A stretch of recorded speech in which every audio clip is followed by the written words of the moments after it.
설악산의 바람은 무정한 칼날 같았다. 얼음 결정을 머금고 내 얼굴을 한 겹 한 겹 베어내는 듯했다.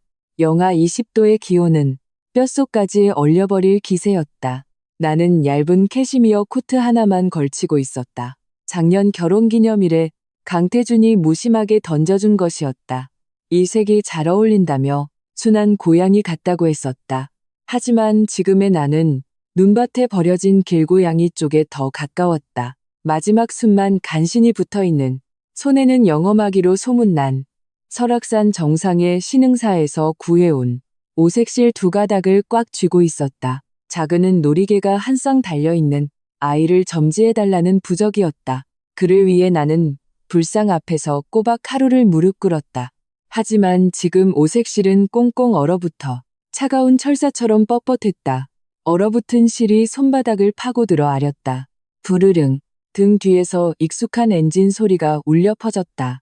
검은색 롤스로이스 컬리넌이 눈보라를 일으키며 내 곁에 멈춰섰다. 강태준이 드디어 양심의 가책이라도 느낀 줄 알았다. 감각 없는 다리를 겨우 일으켜 세우려던 찰나. 차가 세차게 가속하며 내 얼굴에 흙탕물이 섞인 매연을 뿜고 쏜살같이 지나갔다. 나는 쿨럭거리며 두어 걸음 물러서다. 차가운 눈밭에 주저앉고 말았다. 차는 몇십 미터 앞에서 멈췄다. 뒷좌석 창문이 스르르 내려가고 정교한 화장을 한 얼굴이 드러났다. 임유라, 강태준의 마음속 첫사랑. 그녀는 최고급 가죽 시트에 나른하게 기댄 채 손에는 김이 모락모락 나는 커피를 들고 있었다.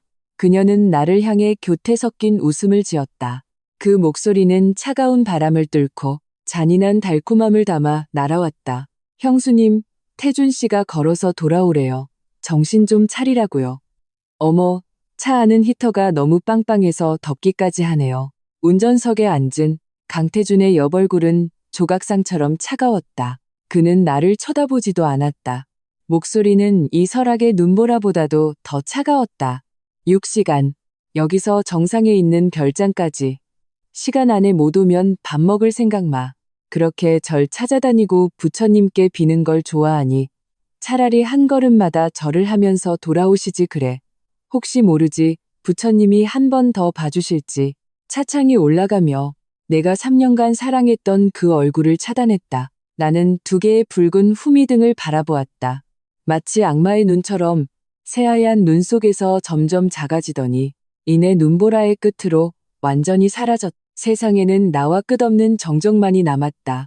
그리고 귓가를 스치는 바람 소리가 귀신의 울음소리처럼 섬뜩했다.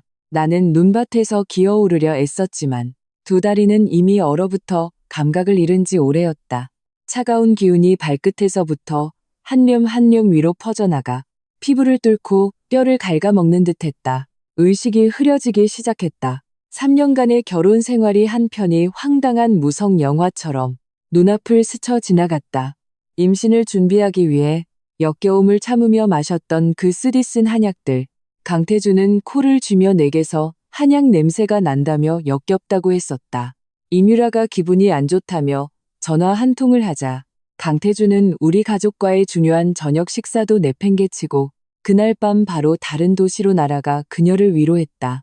내가 그를 위해 청담동의 모든 친구와 연을 끊고 나의 모든 날카로움을 거두고 현모양처가 되기 위해 요리를 배웠던 기억들. 그의 눈에 드는 완벽한 아내가 되려고 애썼다. 내 온기만으로 그의 돌같은 마음을 녹일 수 있을 거라 믿었다. 알고 보니 돌이 아니었다. 빙산이었다. 나를 위해서는 결코 녹지 않을 빙산. 나는 고개를 숙여 손바닥에 오색 실을 보았다. 두 가닥의 실은 어느새 얼어서 약해져 있었다. 내가 살짝 힘을 주자 그중 한 가닥이 툭 소리를 내며 힘없이 끊어졌다.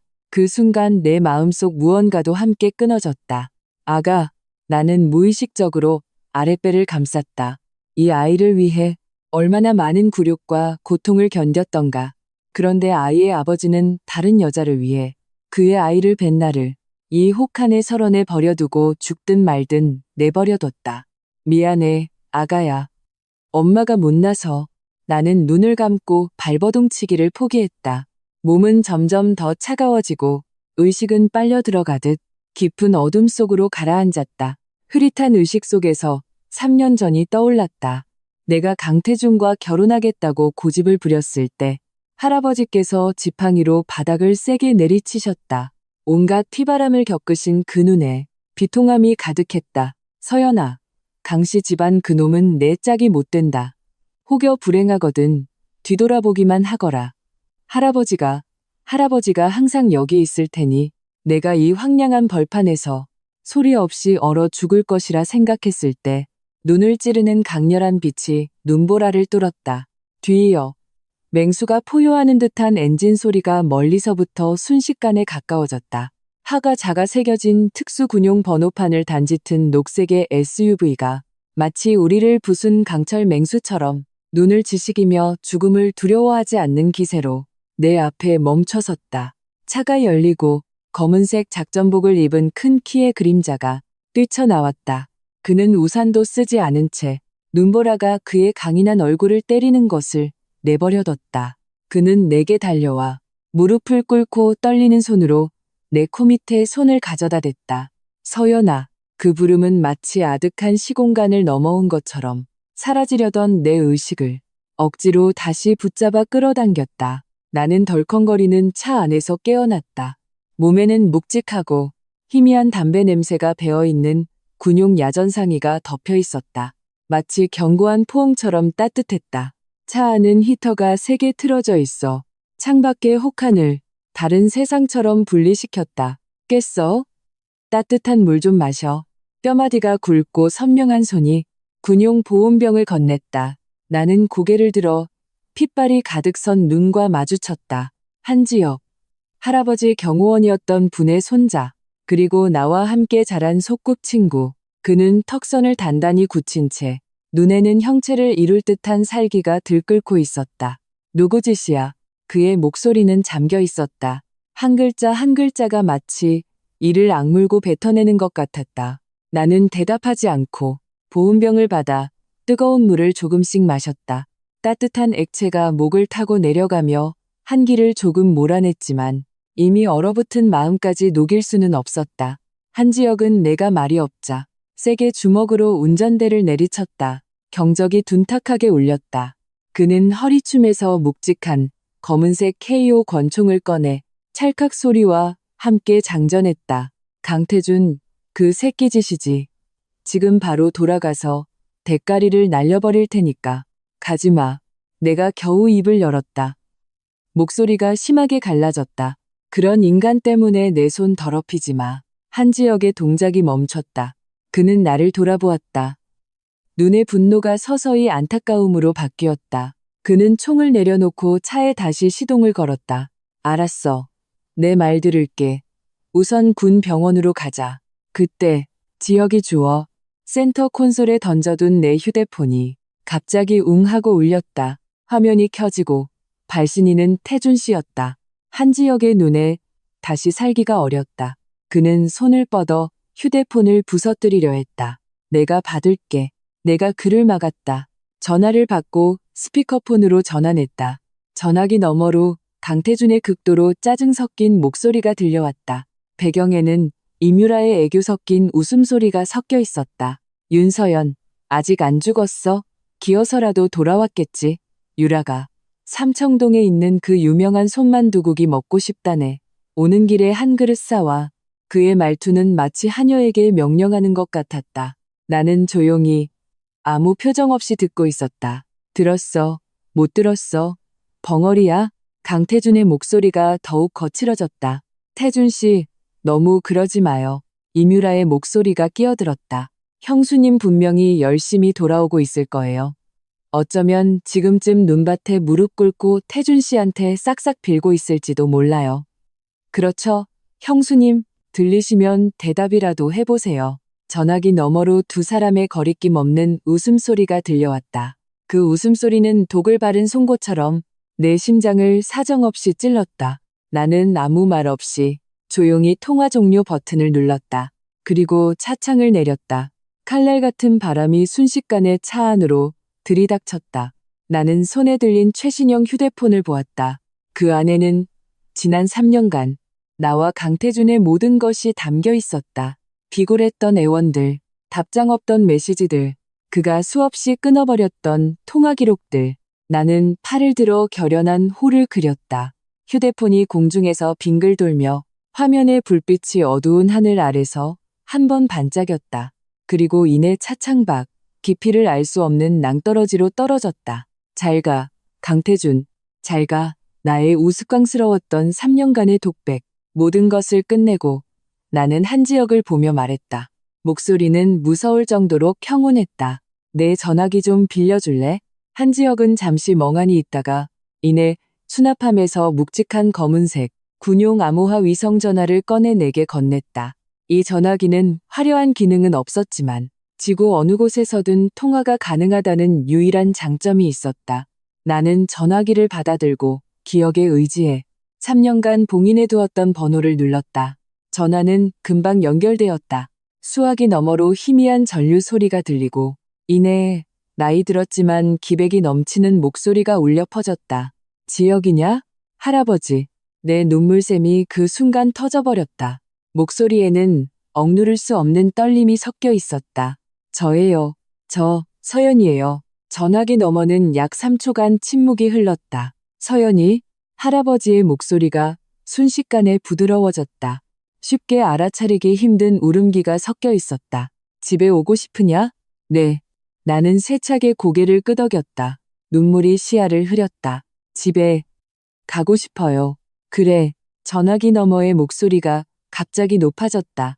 마치 이 설악산 전체를 뒤흔들 듯한 천둥 같은 기세였다. 서러운 일 당했으면 집에 와야지. 누가 널 괴롭혔느냐. 할아버지한테 말하거라. 그 집안 뼈가루 하나 남기지 않고 이 땅에서 사라지게 만들어주마. 태산그룹 강태준이에요. 나는 한 글자 한 글자 그 이름을 말했다. 태산? 태산이라. 할아버지께서 냉소하셨다. 그 웃음소리에는 피비린내 나는 살기가 담겨 있었다. 나 윤태아의 손녀다. 손에 쥐면 부서질까, 불면 날아갈까, 애지중지 키운 내 손녀를 고작 툭이나 일삼던 졸부 집안 놈이 감히 이렇게 짓밟아? 한지혁, 듣고 있나? 예. 한지혁이 즉시 자세를 바로잡았다. 목소리는 강철처럼 단단했다. 즉시 진망진멍 작전을 개시한다. 금융위원회 금융감독원에 연락해서 태산그룹의 모든 자금줄을 끊어버려. 내 뜻이라고 전해라. 우선 가벼운 신고식부터 치러줘야지. 그리고 수도방위 사령부 특임대 일개 중대를 보내서 내 손녀 머리카락 한 올 상하지 않게 모셔와. 아니, 내가 직접 가겠다. 할아버지, 안 돼요. 내가 급히 말렸다. 몸도 안 좋으신데. 여기는 지역이 오빠만으로도 충분해요. 전화기 너머로 할아버지의 긴 한숨 소리가 들렸다. 바보 같은 것. 넌 항상 그렇게 속이 깊어. 그래, 할아버지는 안 감아. 하지만 이것만은 기억해라. 오늘부터 하늘이 무너져도 이 할아비가 받쳐줄 것이다. 전화를 끊고 나는 위성전화를 한지혁에게 돌려주었다. 차 안은 히터 소리만이 조용히 울릴 뿐이었다. 한지혁은 나를 보며 무언가 말하려다 입을 다물었다. 나는 등받이에 기댄 채 눈을 감고 나지막이 말했다. 지혁 오빠, 운전해. 우리 집으로 가자. 대한민국 재계를 뒤흔들 폭풍이 이 한 통의 전화와 함께 그 서막을 올렸다. 그리고 그 시각 설악산 정상의 별장에서 미인과 희희낙낙하던 강태준은 아무것도 알지 못했다. 다음 날 아침 태산그룹의 설악산 별장 크리스털 샹들리에가 눈부신 빛을 뿜어내고 고급스러운 거실에는 우아한 피아노 선율이 흐르고 있었다. 오늘은 이뮤라의 25번째 생일이었다.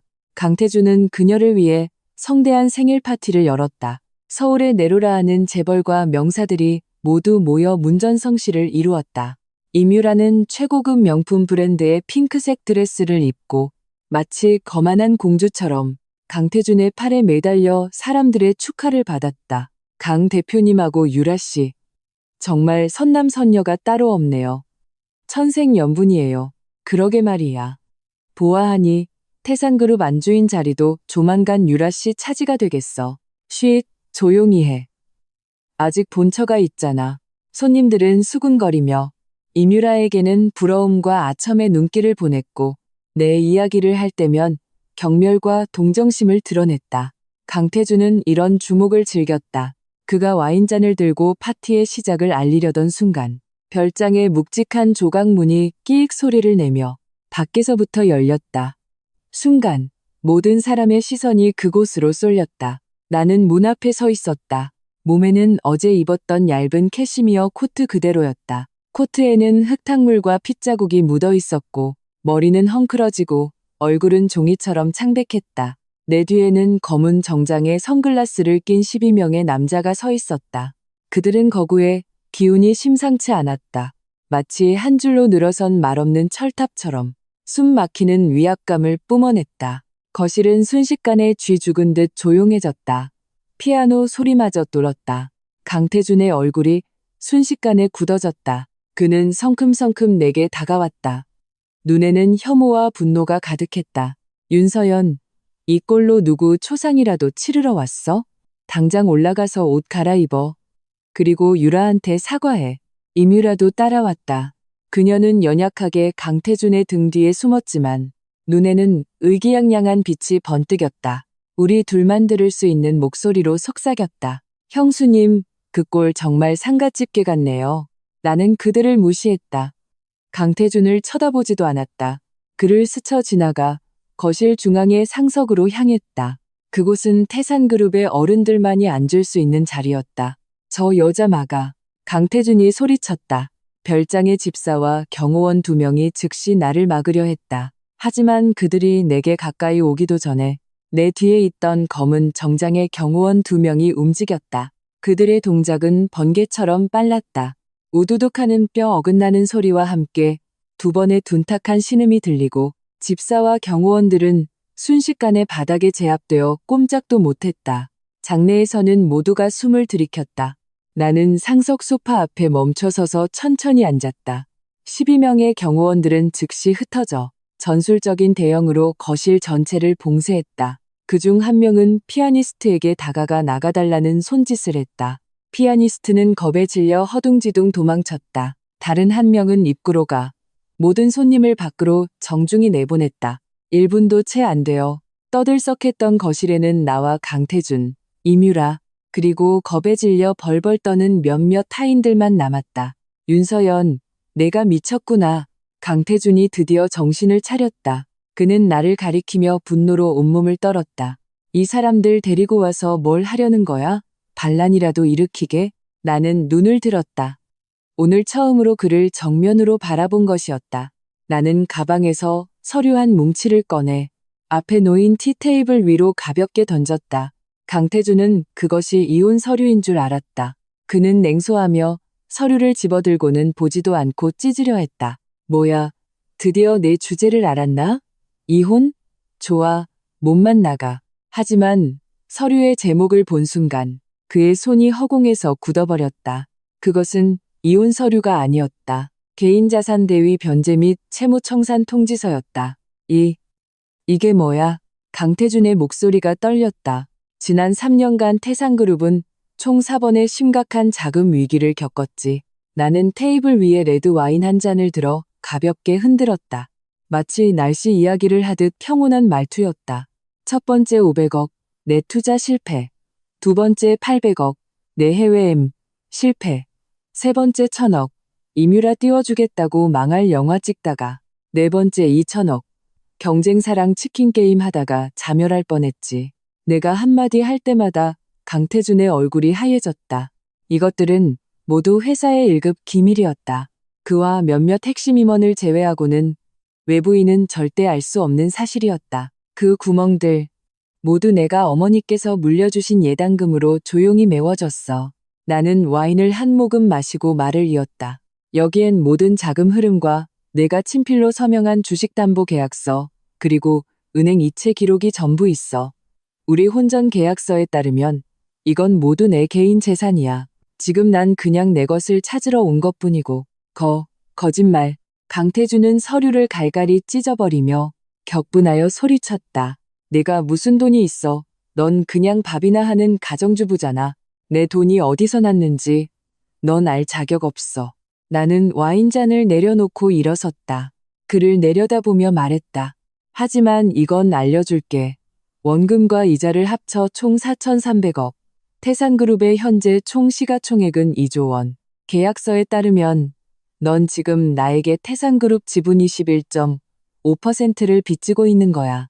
임유라는 이미 넋이 나가 있었다. 그녀는 멍하니 나를 바라보았다. 마치 처음 보는 사람처럼. 찢어봤자 소용없어. 백부 복사해뒀으니까. 나는 강태준 앞으로 다가갔다. 충격과 당혹으로 가득한 그의 잘생긴 얼굴을 보며 웃었다. 그 웃음에는 온기가 전혀 없었다. 강태준, 게임은 시작됐어. 나는 그의 귓가에 다가가 그만 들을 수 있는 목소리로 한 글자 한 글자 힘주어 말했다. 오늘부터 내가 쉬는 숨 한 모금까지도 내 기분에 따라 결정될 거야. 말을 마친 나는 더 이상 그를 쳐다보지 않고 문 쪽으로 걸어갔다. 12명의 경호원들이 파도처럼 내 뒤를 따랐다. 침묵 속에서 살기가 흘렀다. 문 앞에 이르렀을 때 나는 걸음을 멈추고 벼락 맞은 듯 굳어있는 강태준과 임유라를 돌아보았다. 그리고 담담하게 덧붙였다. 아, 참, 깜빡했네. 오늘 아침 9시부로 모든 은행이 태산그룹에 대한 대출을 중단했어. 생일 축하해.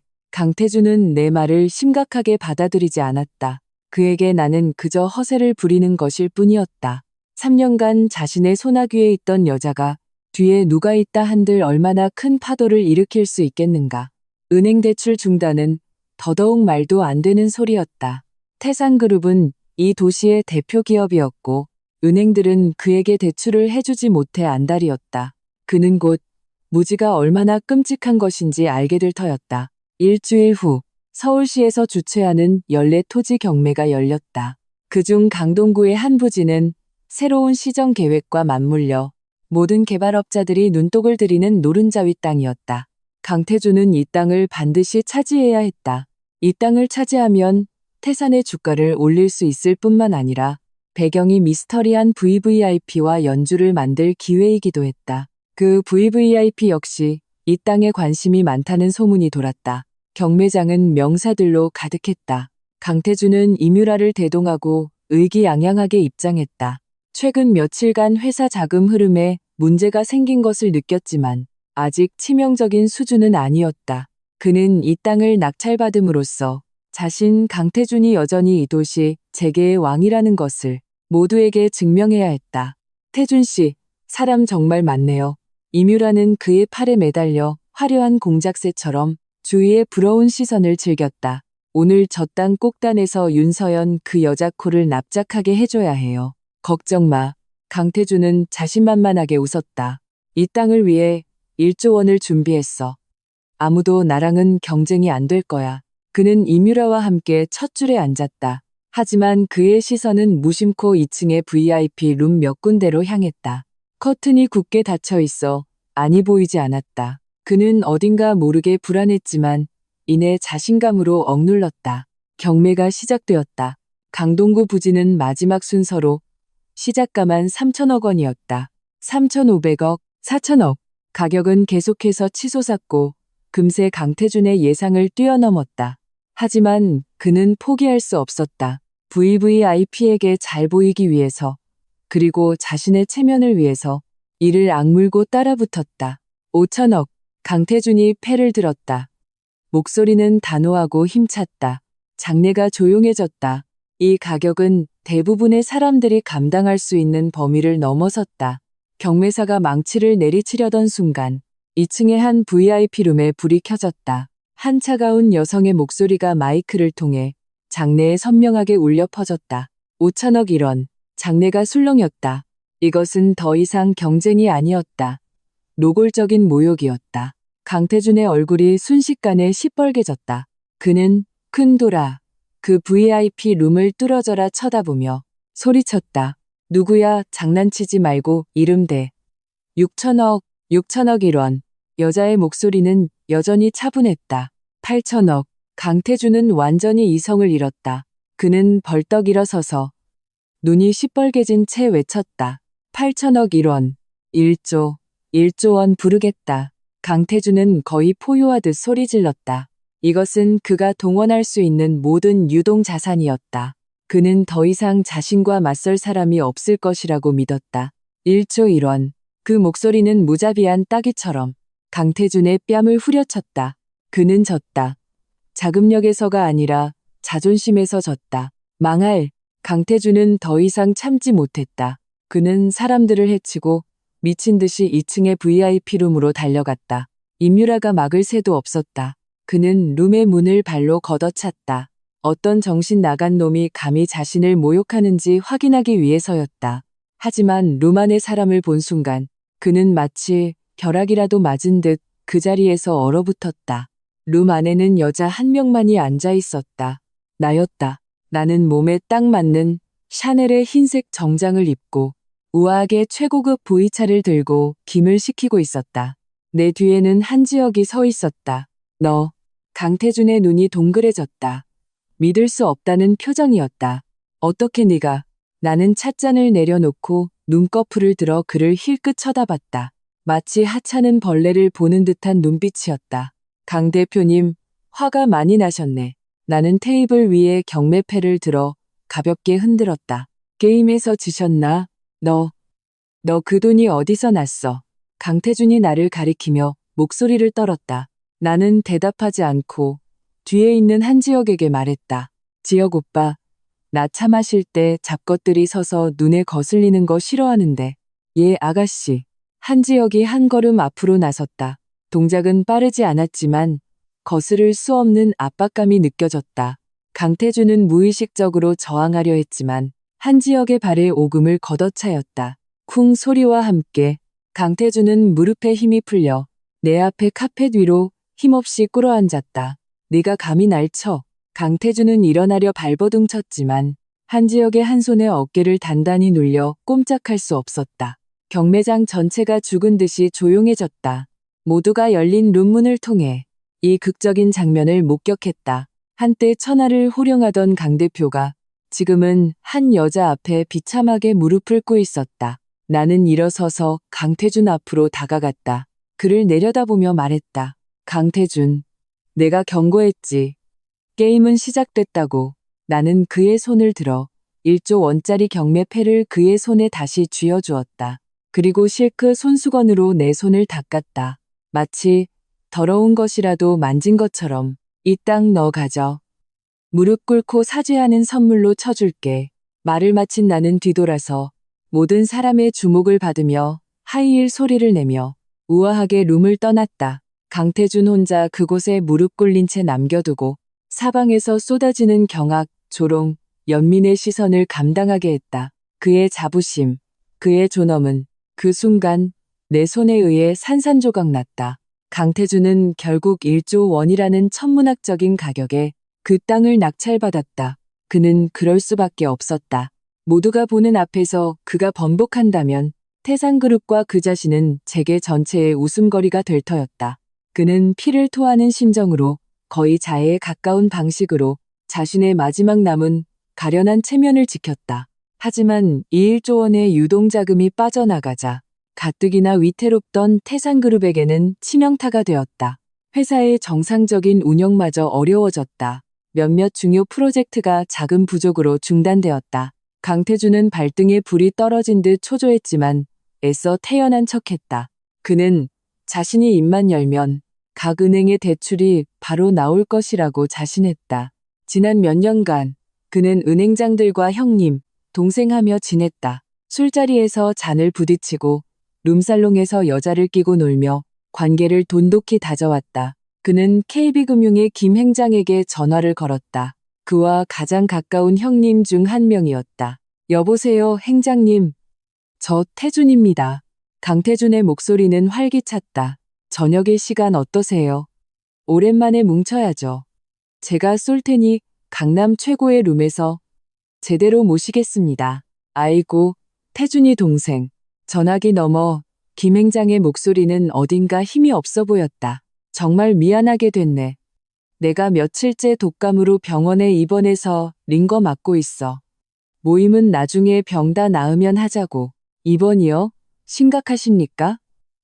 어느 병원이세요? 제가 찾아뵙겠습니다. 강태준이 걱정스럽게 물었다. 아니야. 올 필요 없어. 김 행장이 황급히 거절했다. 그냥 감기인데 전염성이 강해서 말이야. 오지 마. 여기 신호가 잘 안 잡히네. 이만 끊을게. 뚜뚜뚜. 강태준은 통화 종료음을 들으며 미간을 찌푸렸다. 이상했지만 깊게 생각하지 않고 신한은행의 이 부행장에게 전화를 걸었다. 부행장님, 저 강태준입니다. 아, 강 대표님 안녕하세요. 무슨 일이시죠? 이 부행장의 목소리는 유난히 사무적이고 거리가 느껴졌다. 다름이 아니라 저희 회사에 최근 프로젝트 자금이 좀 필요해서요. 대략 5천억 정도. 5천억이요? 이 부행장이 그의 말을 잘랐다. 난처한 목소리였다. 아이고, 강 대표님. 정말 죄송합니다만 저희 은행의 최근 대출 한도가 모두 소진되었습니다. 본사 감사가 심해서요. 정말 방법이 없네요. 다른 은행에 한번 알아보시죠. 한도가 소진됐다니요? 지난주에 저희 태산을 위해 1조 원 한도를 따로 빼두셨다고 하지 않으셨습니까? 그때는 그때고 지금은 지금이죠. 강 대표님, 제가 지금 회의에 들어가 봐야 해서요. 이만 끊겠습니다. 전화가 또 끊겼다. 강태준의 마음이 가라앉았다. 불길한 예감이 엄습했다. 그는 포기하지 않고 우리은행, 하나은행 등 생각나는 모든 은행 책임자에게 전화를 돌렸다. 결과는 놀랍도록 일치했다. 아프거나 해외 출장을 갔거나 한도가 없거나 마지막으로 유일하게 그를 만나준 한 시중은행의 박지점장은 자신의 사무실에서 벌벌 떨며 그를 맞이했다. 강 대표님, 제발 저 좀 살려주십시오. 박지점장은 그에게 차를 따라주며 손을 떨었다. 대표님의 대출 신청. 위에서 승인이 안 납니다. 저희도 어쩔 수가 없어요. 위? 어디 위? 강태준이 다그쳤다. 박지점장은 얼굴이 새하얘졌다. 그는 차마 말하지 못하고 떨리는 손가락으로 천장을 가리켰다. 그리고 목소리를 낮춰 말했다. 강 대표님, 혹시 하늘 위에 계신 분들께 밉보이신 거 아닙니까? 제 충고 들으시고 어서 가서 사죄하십시오. 그렇지 않으면 신선도 구제 못합니다. 은행에서 나온 강태준은 넋이 나간 채 거리를 걸었다. 겨울 햇살이 몸에 비쳤지만 온기는 전혀 느껴지지 않았다. 그는 드디어 내가 했던 말이 협박이 아니라 사실을 말한 것이었음을 깨달았다. 보이지 않는 거대한 손이 그의 운명의 목을 조르고 있었다.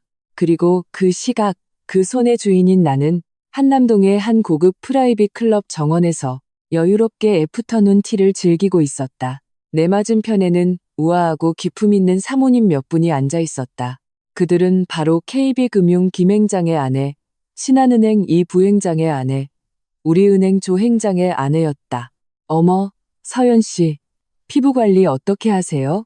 정말 좋으시다. 김 사모님이 아첨하듯 웃었다. 별거 아니에요. 나는 미소 지으며 옆에 놓인 예쁘게 포장된 선물 상자 몇 개를 한 분 한 분께 건넸다. 작은 성의예요, 언니들. 약소하지만 받아주세요. 사모님들이 상자를 열자 이내 감탄사가 터져나왔다. 세상에, 에르메스 히말라야 버킨백이잖아. 이 색깔은 반년을 기다려도 못 구했는데. 서연 씨, 이건 너무 과한 선물인데 언니들이 마음에 드시면 됐어요. 나는 찻잔을 들어 한 모금 마시고 아무렇지 않게 말했다. 참, 요즘 날씨가 추워졌는데 회장님들 건강은 괜찮으신가요? 김 행장님께서 감기에 걸리셨다고 들었는데 김 사모님은 즉시 알아차리고 다급하게 말했다. 아이고, 그럼요. 우리 그이 겨울만 되면 골골해요. 의사가 절대 안정을 취하라고 아무도 만나지 말랬어요. 그래서 일도 전부 부행장한테 맡겼다니까요. 이 부행장님도 갑자기 무슨 유럽 시차를 가신다고 해서 말리지도 못했어요. 이 사모님도 거들었다. 다들 힘드시겠어요. 나는 찻잔을 내려놓고 그들을 바라보았다. 눈빛은 평온했지만 거스를 수 없는 힘이 담겨 있었다. 저는 별다른 취미는 없고 그냥 제 사람들이 힘든 걸 잘못 봐요. 앞으로 언니들 무슨 일 있으면 언제든 말씀하세요. 다만 저한테도 작은 버릇이 하나 있는데 내가 잠시 말을 멈추자 모든 사모님들이 숨을 죽였다. 전 강씨 성을 가진 사람을 싫어해요. 나는 담담하게 말했다. 그 사람만 보면 기분이 나빠져서요. 사모님들의 얼굴이 살짝 굳었다가 이내 모두 고개를 끄덕였다. 마치 무언가를 약속하는 것처럼. 알죠. 그럼요. 저희가 다 알죠. 서연 씨, 걱정 마세요. 저희가 알아서 잘 처신할게요. 한편, 태산그룹 회장실. 강태준은 재무보고서를 보며 골머리를 앓고 있었다. 자금줄이 거의 끊기기 직전이었다. 그는 회사를 유지하기 위해 비핵심 자산을 매각하기 시작했다. 사무실 문이 열리고 임유라가 허리를 흔들며 들어왔다. 손에는 보석 잡지가 들려 있었다. 태준 씨, 까르띠에 목걸이 신상 봤는데 3억밖에 안 하더라. 나 사주면 안 돼? 그녀는 강태준의 몸에 매달리며 애교를 부렸다. 사고, 맨날 사달라는 소리뿐이지. 강태준은 머리끝까지 화가 나 있었다. 그는 이뮤라를 거칠게 밀어내며 소리쳤다. 회사가 망하게 생겼는데 넌 아직도 보석 타령이야? 이뮤라는 그의 호통에 잠시 멍해졌다가 이내 눈시울이 붉어지며 서럽게 울기 시작했다. 어떻게 나한테 소리를 질러? 강태준, 당신 예전엔 안 그랬잖아. 이제 나 사랑하지 않는 거야? 이뮤라의 우는 얼굴을 보자 강태준의 짜증은 더욱 깊어졌다. 그는 처음으로 이 여자가 한심하고 어리석다고 느꼈다. 그리고 이것이 단지 시작에 불과하다는 것을 그는 알지 못했다. 임유라는 강태준에게서 받은 서름과 경매장에서의 일을 듣고 모든 분노를 내게 퍼부었다. 그녀 생각에 내가 갑자기 미친 짓만 하지 않았더라면 자신은 여전히 강태준의 손바닥 안에서 공주 대접을 받았을 터였다. 그녀는 이분을 사귈 수 없었다. 현실에서 나를 이길 수 없으니 자신이 가장 잘하는 방식으로 복수하기로 했다. 바로 여론전이었다. 임유라는 자신의 인맥과 강태준에게서 받은 돈을 이용해 인터넷의 수많은 댓글 부대와 사이버 레카들을 고용했다. 나에 대한 전방위적인 흑색 선전과 공격이 시작되었다. 하룻밤 사이에 인터넷은 나에 대한 악성 루머로 뒤덮였다. 충격, 태산그룹 회장 부인, 혼외정사, 미스터리한 스폰서에게 몸로비, 파헤치기, 재벌가에서 버림받은 윤서연의 상류층 입성기, 장희빈 뺨치는 악녀, 내부자 폭로, 윤서연, 재벌가 시집가려 강태준에게 약물 사용. 기사들은 매우 자극적으로 쓰였고 내가 몇 년 전 파티에서 남자친구들과 평범하게 대화하는 파파라치 사진에 악의적인 각도와 문구를 덧붙여 나를 순식간에 난잡하고 수단과 방법을 가리지 않는 악녀로 둔갑시켰다. 진실을 모르는 네티즌들은 쉽게 선동되었고 내 SNS 댓글창은 순식간에 아수라장이 되었다. 뻔뻔한 년. 감히 우리 유라 언니를 괴롭혀. 이런 여자는 사회에서 매장시켜야 해. 얼굴에 복이 하나도 없네. 딱 남편 잡아먹을 상이야. 강 대표가 버릴 만도 하지. 온갖 욕설이 난무했다. 강태준은 이를 묵인했다. 그 역시 이런 방식으로 내 명예를 실추시켜 내가 사람들 앞에 설 수 없게 만들고 싶었을 것이다. 한지혁은 이 여론 동향을 즉시 파악했다. 그는 화가 나 내게 바로 전화했다. 서연아, 내가 당장 이 댓글 부대 IP 추적해서 하나하나 다 잡아낼게. 아니, 그럴 필요 없어. 내 목소리는 차분했다. 그냥 더 시끄럽게 떠들수록 좋아. 파리가 윙윙거릴 때 한 번에 손바닥으로 쳐야 싹 다 잡히는 법이니까. 한지혁은 이해하지 못했지만 나는 더 설명하지 않았다. 나는 정말로 이런 인터넷 루머에 신경 쓰지 않았다. 하지만 그들은 건드려서는 안 될 것을 건드렸다. 바로 내 할아버지였다. 한 사이버 레카가 조회수를 위해 뜬 소문을 기사화했다. 속보. 윤서연의 배우 스폰서는 퇴역한 군장성이라는 의혹. 권력 남용 혐의 제기. 이 기사는 큰 파장을 일으키진 않았지만 정확하게 할아버지의 귀에 들어갔다. 그날 밤 할아버지에게서 전화가 왔다. 목소리는 평온해 보였지만 나는 그것이 폭풍전의 고요함임을 알았다. 서연아, 인터넷 얘기는 들었다. 할아버지, 화내지 마세요. 다 뜬 소문이에요. 화 안 났다. 할아버지께서 담담하게 말씀하셨다. 그저 몇몇 존벌레들이 너무 오래 설쳐댄다 싶어서. 이제 청소할 때가 된 것 같구나. 넌 걱정 말고 가만히 있거라. 이 일은 네가 나설 필요 없다. 전화를 끊은 후 나는 더 이상 인터넷을 보지 않았다. 다음 날 대한민국 연예계는 전례 없는 대지진을 맞았다. 방송통신심의위원회 공식 홈페이지에 쥐도 새도 모르게 연예인 품위 유지 의무 강화에 관한 공지가 올라왔다. 공지에는 불법 행위, 도덕적 해이 등으로 사회적 물의를 일으킨 연예인들의 명단이 명시되어 있었고 모든 플랫폼에서 이들을 퇴출시키라는 요구가 담겨 있었다. 그리고 그 명단의 첫 번째 이름은 놀랍게도 임유라였다. 죄목은 장기간에 걸쳐 인터넷상에서 허위 사실을 유포하고 타인을 악의적으로 비방하여 극심한 사회적 해악을 끼친 점이었다. 이 공식적인 퇴출 명령은 하늘에서 내린 신의 심판처럼 정확하고 치명적이었다. 임유라는 당시 자신의 라이브 커머스 방송에서 한 명품 브랜드를 홍보하고 있었다. 그녀가 한 립스틱을 청산유수처럼 설명하던 중 방송 화면이 갑자기 까맣게 변하며 플랫폼 규정 위반으로 방송이 중단되었습니다. 라는 안내 문구가 떴다. 그녀가 상황 파악을 하기도 전에 그녀의 매니저가 잿빛 얼굴로 뛰어들어왔다. 휴대폰을 든 손이 떨리고 있었다. 유라야, 끝났어. 다 끝났어. 1시간 안에 임유라와 계약했던 모든 브랜드들이 약속이라도 한 듯 공식 SNS에 계약 해지를 발표했다. 당사는 금일부로 연예인 임유라 씨와의 모든 협력 관계를 종료하기로 결정했습니다. 당사는 연예인의 비도덕적 행위에 대해 강력히 규탄하는 바입니다. 뒤이어 눈사태처럼 변호사들의 내용 증명이 임유라의 소속사로 날아들었다. 손해배상액은 수천억 원에 달했다. 한때 그녀에게 웃으며 아첨하던 브랜드들은 언제 그랬냐는 듯 태도를 바꿔 그녀와 선을 그으려 안달이었다. 임유라는 완전히 넋이 나갔다. 왜 하룻밤 사이에 자신이 천국에서 지옥으로 떨어졌는지 이해할 수 없었다.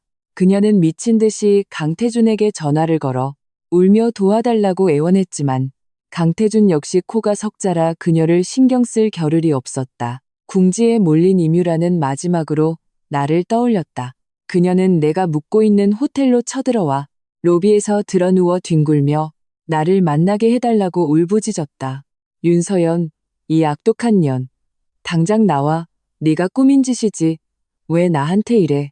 호텔 보안 요원들이 그녀를 막자 그녀는 미친 사람처럼 핥히고 물어뜯었다. 나는 당시 호텔의 이그제큐티브 라운지에서 한 손님과 차를 마시고 있었다. 그 손님은 바로 방송통신위원회의 부위원장, 할아버지의 옛 부하였다. 나는 한지혁에게 임유라가 아래층에서 소란을 피운다는 전화를 받았다. 창가로 다가가자 로비의 상황이 한눈에 들어왔다. 임유라는 머리를 풀어헤치고 화장이 다 번진 채 2명의 보안 요원에게 붙들려 계속해서 욕설을 퍼붓고 있었다. 그녀가 고개를 들었을 때 나의 시선과 마주쳤다. 그리고 내 옆에 앉은 뉴스에서나 볼 수 있는 고위 인사를 본 순간 그녀의 욕설이 뚝 그쳤다. 온몸에 힘이 빠져나간 듯 그 자리에 주저앉았다. 공포, 거대하고 이해할 수 없는 공포가 그녀의 심장을 움켜쥐었다. 그녀는 드디어 깨달았다. 자신이 건드린 상대가 그저 버림받은 아내가 아니라 자신은 감히 우러러볼 자격조차 없는 무시무시한 존재라는 것을. 나는 시선을 거두고 맞은편의 부위원장에게 미안하게 웃었다. 죄송합니다, 김 위원장님. 소란스럽게 해드렸네요. 아닐세. 파리 한 마리 윙윙거리는 것뿐인데 뭘. 김 부위원장이 손을 저으며 아무렇지 않게 말했다. 오히려 자네가 걱정이네. 서연이. 이렇게 큰일을 당했는데 왜 진작 아저씨한테 말하지 않았나. 자네 할아버지가 아시면 내가 이렇게 자네를 고생시켰다고 내 가죽을 벗기실 걸세. 나는 웃으며 그에게 차를 따라주었다. 작은 일로 위원장님을 번거롭게 해드릴 수는 없죠. 아래층에서는 임유라가 보안 요원들에게 죽은 개처럼 끌려나가고 있었다. 나는 그녀의 인생이 끝났음을 알았다. 그리고 이것은 여전히 전체 요리에 불과했다. 연이은 타격의 강태준은 전례 없는 수세에 몰렸다. 하지만 그는 극도로 자부심이 강한 사람이었다. 그는 3년간 자기 발밑에 있던 가정주부가 이렇게 막강한 힘을 가졌을 리 없다고 믿었다. 그는 이 모든 배후에 다른 누군가가 있을 것이라 의심하기 시작했다. 황당하지만 그럴듯한 추측이 그의 머릿속에 형성되었다. 윤서연. 태산그룹의 기업 비밀을 훔쳐서 경쟁사에 팔아넘긴 게 틀림없어. 그리고 그 돈으로 내게 복수하는 거야. 이 생각이 떠오르자 그의 마음속에 뿌리를 내렸다. 그는 윤서연이 산업 스파이라는 증거만 잡으면 그녀를 사회에서 매장시킬 수 있을 뿐만 아니라 현재의 위기를 단번에 역전시킬 수 있다고 생각했다. 그래서 그는 치밀하게 홍문연을 계획했다. 그는 태산그룹 자선재단 명의로 성대한 자선 디너 파티를 열었다. 각계 명사들을 초청했고 내게도 초대장을 보냈다. 초대장에는 관계를 회복하고 싶다며 지난 일을 용서하고 직접 사과할 기회를 달라는 간절한 내용이 담겨 있었다. 한지혁은 단번에 이것이 함정임을 간파했다. 서연아, 가면 안 돼. 이건 명백한 함정이야. 알아. 나는 금박이 새겨진 초대장을 보며 입가에 냉소를 머금었다. 하지만 이 함정 반드시 밟아줘야 해. 왜? 한지혁이 이해하지 못했다.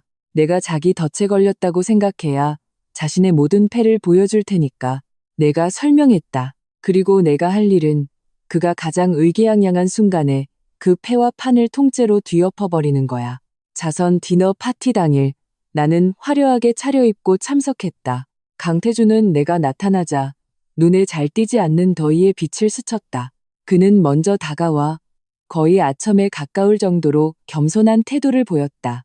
서연아, 드디어 날 만나주는구나. 그는 내 손을 잡았다. 눈에는 후회가 가득했다. 예전엔 다 내 잘못이었어. 다시 한번 기회를 주면 안 될까? 주위 손님들은 이 광경을 보며 흥미로운 표정을 지었다. 나는 손을 빼지 않고 그저 담담하게 그를 바라보았다. 강 대표님, 오늘의 주제는 자선입니다. 본론으로 들어가죠. 파티가 중반에 접어들었을 때 강태준이 무대 위로 올라가 마이크를 잡았다. 귀빈 여러분, 오늘 밤 참석해 주셔서 감사합니다. 그는 헛기침을 하고 장내를 훑어보았다. 마지막으로 내게 시선이 닿았다. 눈빛이 날카롭고 음흉하게 변했다. 자선 경매를 시작하기 전에 여러분께 영상 하나를 보여드리고자 합니다. 이 영상은 태산그룹의 존망과 그리고 어떤 사람의 진짜 얼굴과 관련이 있습니다. 말을 마치고 그가 손가락을 튕기자 연회장의 대형 스크린의 CCTV 영상이 재생되기 시작했다. 화면은 흐릿했고 장소는 태산그룹의 기밀 자료실 같았다. 나와 체형이 매우 비슷한 여자가 자료실 안을 몰래 뒤지다가 서류 하나를 휴대폰으로 촬영하는 장면이었다. 영상 속 인물은 마스크와 모자를 써서 얼굴이 보이지 않았지만 강태준이 미리 심어둔 바람잡이들이 사람들 사이에서 분위기를 조성하기 시작했다.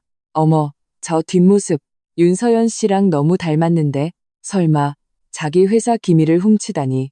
장내가 술렁였다. 모두가 이상한 눈초리로 나를 쳐다보며 수군거렸다. 강태준이 무대에서 내려와 한 걸음 한 걸음 내게 다가왔다. 얼굴에는 승리자의 미소가 걸려 있었다. 목소리에는 도덕적 우월감이 가득했다. 윤서연, 이제 할 말 있나? 나한테 복수하겠다고 회사까지 팔아먹어?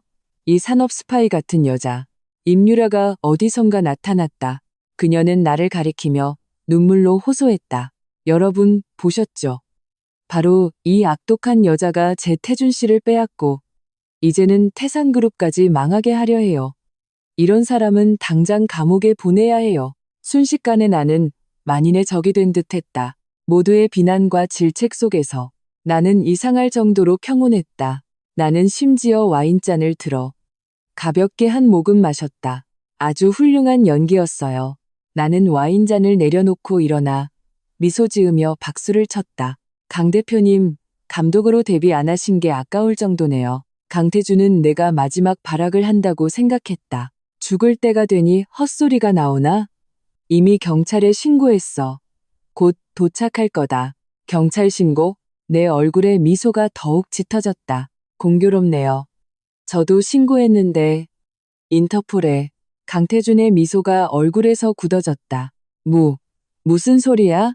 무슨 소리냐 하면 나는 대형 스크린을 보며 뒤에 있는 한지혁에게 말했다. 지혁 오빠, 우리가 준비한 선물도 다 같이 보여드리죠. 한지혁이 고개를 끄덕이고 USB 하나를 꺼내 현장 스태프에게 건넸다.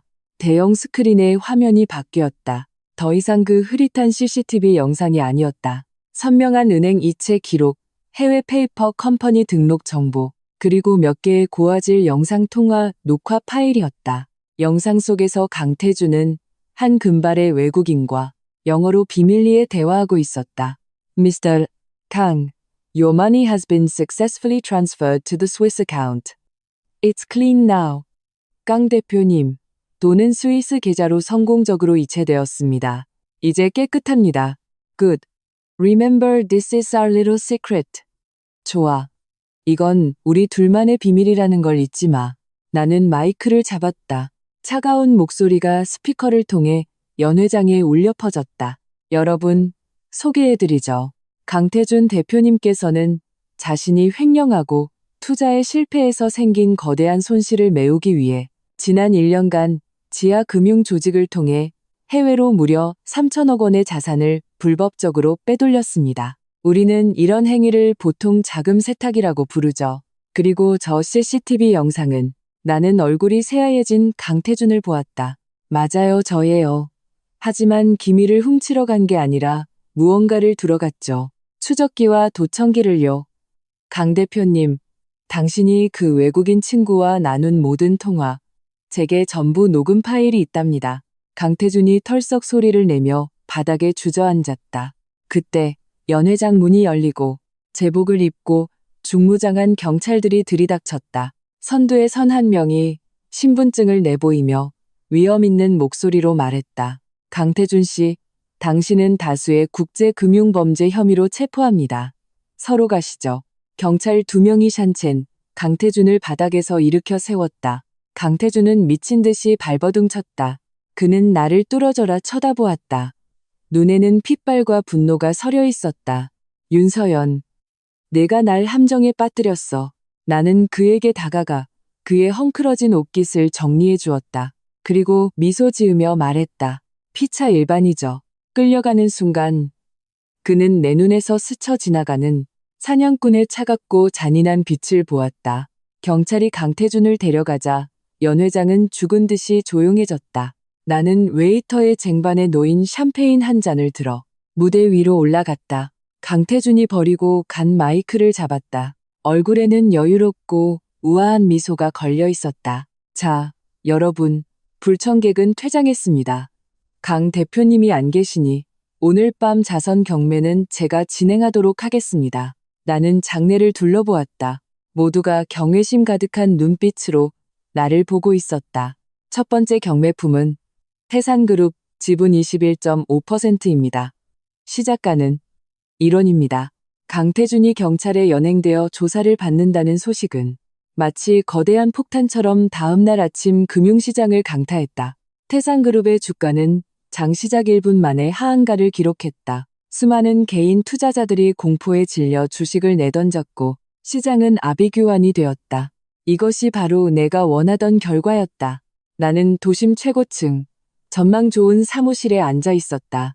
앞에는 수십 개의 거대한 전자 스크린이 붉고 푸른 데이터의 흐름을 보여주고 있었다. 내 뒤에는 월스트리트 출신의 최고 트레이더들로 구성된 팀이 서 있었다. 시작하죠. 나는 커피를 들고 지시를 내렸다. Yes, Miss Yoon. 예, 윤 대표님. 내 지시가 떨어지자 수백억, 수천억에 달하는 자금이 탐욕스러운 거대 상어처럼 혼탁한 주식시장에 조용히 뛰어들었다. 시장에 풀린 태산그룹의 모든 주식을 미친 듯이 사들였다. 한편 한 지역은 이미 내 변호인단을 이끌고 태산그룹의 다른 대주주들을 만나고 있었다.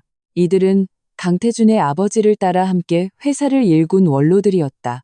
하지만 강태준이 회사를 물려받은 후 독단적인 경영과 오만함, 그리고 임유라를 띄우기 위해 공금을 횡령하는 행태는 이미 주주들의 큰 불만을 사고 있었다. 이제 태산이라는 거대한 건물이 무너지려 하자 그들 역시 자신들의 살 길을 찾아야 했다. 고풍스러운 찻집에서 나는 태산의 2대 주주인 주이사를 만났다. 서연 아가씨. 주이사는 복잡한 표정으로 나를 보았다. 이렇게까지 대단한 수완을 가졌을 줄은 몰랐네. 태준이 그놈보다 훨씬 낫구먼. 과찬이십니다. 이사님. 나는 직접 그에게 차를 따라 주었다. 오늘 제가 온 건 예정을 나누기 위해서가 아니라 이사님께 새로운 길을 보여드리기 위해서입니다. 나는 주식인수 계약서를 그의 앞으로 밀었다. 현재 시장가보다 20% 높은 가격으로 이사님께서 보유하신 지분 15%를 인수하겠습니다. 나는 그가 거절할 수 없는 조건을 제시했다.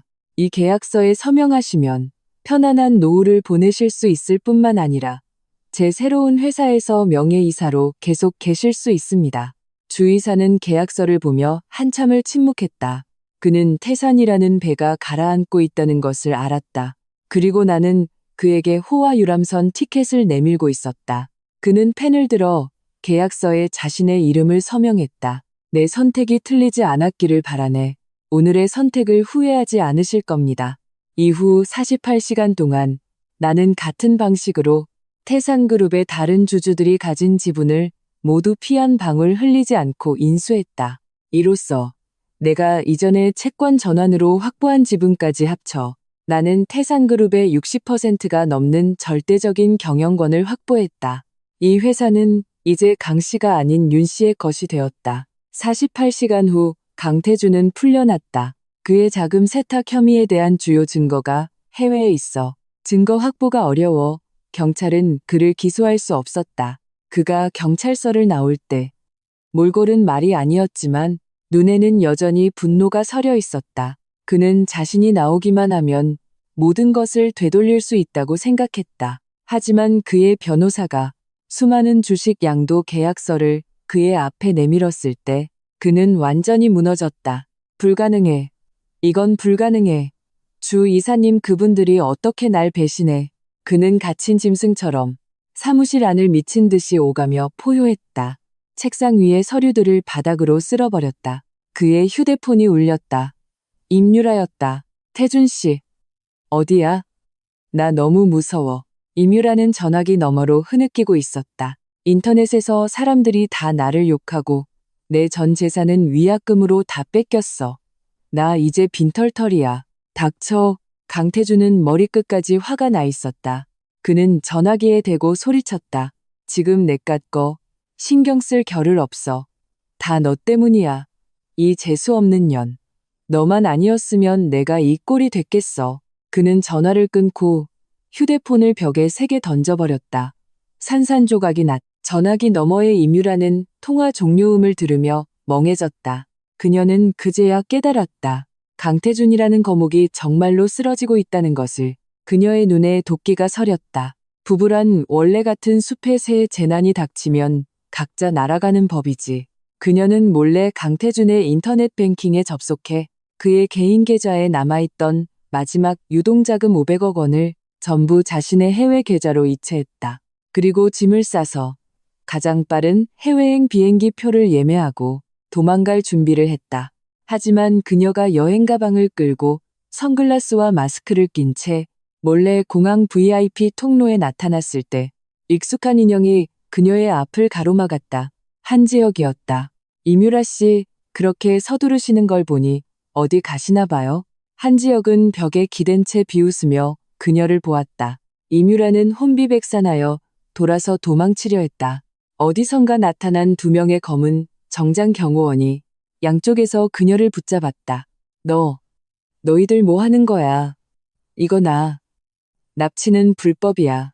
임유라가 발악하며 소리 질렀다. 걱정 마세요. 납치는 안 합니다. 한지혁이 다가와 그녀의 손에서 여권과 비행기 표를 빼앗아 그녀의 눈앞에서 갈갈이 찢어버렸다. 한지혁은 종이 조각을 그녀의 얼굴에 뿌리며 차가운 목소리로 말했다. 아가씨께서 말씀하셨습니다. 당신이 챙긴 그 돈 퇴직금으로 생각하라고요. 하지만 몸은 여기 남아야 합니다. 왜? 임유라가 분노에 차 소리쳤다. 왜냐하면 한지혁이 그녀의 귓가에 다가가 악마처럼 속삭였다. 아직 클라이맥스가 남았는데 관객이 먼저 퇴장하면 안 되죠. 아가씨께서 또 말씀하셨습니다. 여기 남아서 강 대표님과 함께 당신들이 그토록 원하던 고생 좀 해보라고요. 말을 마친 한지혁은 뒤돌아 떠났다. 잿빛 얼굴이 된 임유라가 차가운 공항 바닥에 주저앉았다. 그녀는 도망칠 수 없음을 알았다. 그녀를 기다리는 것은 죽음보다 더 끔찍한 고통일 터였다. 태산그룹의 주인이 바뀌었다는 소식은 진도 12의 지진처럼 도시 전체를 뒤흔들었다. 나는 새로운 회장으로서 한때 내게는 닿을 수 없었던 그 마천루에 입성했다. 가장 먼저 한 일은 태산그룹의 간판을 YS 홀딩스로 바꾸는 것이었다. 강태준은 자신이 세운 제국에서 쫓겨났다. 하룻밤 사이에 구름 위의 왕에서 모두가 손가락질하는 물에 빠진 개신세가 되었다. 그의 모든 자산은 동결되어 회사의 빚을 갚는 데 사용되었다. 그는 호화로운 별장에서 쫓겨나 태산 가문의 낡고 허름한 옛집으로 돌아가야 했다. 그는 분했다. 이해할 수 없었다.